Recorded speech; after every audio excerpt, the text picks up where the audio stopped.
Hi అండి. మా ఇంట్లో బిర్యానీ లాగా వెజ్ బిర్యానీ చేశాను. చూడండి, వెజ్ బిర్యానీ చేశాను. చికెన్ బిర్యానీ లాగా వెజ్ బిర్యానీ చేశాను. వెజ్ బిర్యానీ సగ్గుబియ్యం పాయసం, బెల్లం పాయసం దాంట్లో పోయి బాగుంది కదా.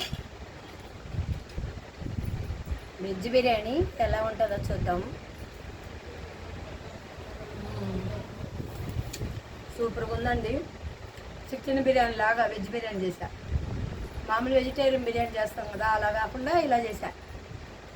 చాలా బాగుంది. కాలుతుంది అయితే చాలా బాగుంది. మిల్ మేకర్లు కొత్తగా వచ్చినాయి, చిన్న చిన్న ప్యాకెట్లు వచ్చినాయి, 10 రూపాయలు. చాలా బాగుంది.